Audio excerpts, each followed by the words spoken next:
Good afternoon, Farmer Joe here. Just cooking me food here, as I always do, you know.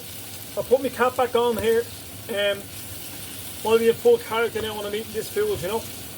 This is all top-notch food. It's all healthy food. It's all a mix of single one ingredient food. You see me, I don't have a choice to eat unhealthy. Because for the simple reason, I've absolutely no unhealthy food in my home. So, I'm very happy the way things are working out for me at the moment. And I'm so happy with all this. I want to start this new me group. I want to try help other people find the same for themselves. As I'll say to anybody, if I can do this at 60 years old, the likes of you 25-year-old, 30-year-old people, if you do it now for yourselves in life, you'll sail through life in a very, very nice way, you know. And for any of you business people that are out there, you know, if I ask any business people, I've been talking to a few lately, oh Joe, I wouldn't have time to cook for myself like the way you do, like that. Say, look, and the simple answer I gave them, well look, it's very easy.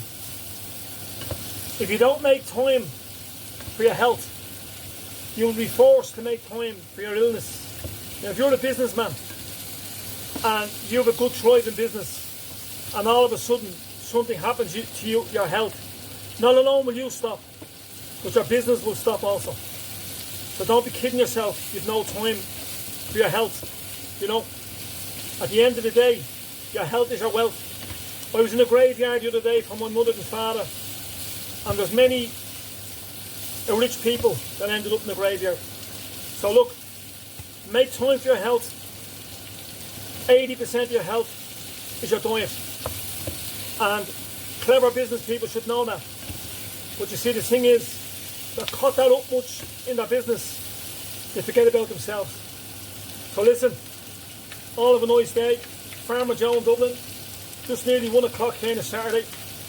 I will feel great after eating loads of this food. I feel on top of my game, you know. And trying to add the chicken back into the vegetables here now. But I'll be honest with you, it's great to be able to cook. Most of the younger generation of people can't cook. And most people are too lazy to cook. Absolutely beautiful. Listen, all have a nice day. Farmer Joe in Dublin. Don't sell yourself short when it comes to your diet. I mightn't be well known at the moment on the internet, Farmer Joe, but trust me when I tell you, I'll be getting out there. Listen, all have a nice day. Farmer Joe in Dublin. Take care. Bye bye. Thumbs up to you all. Bye bye.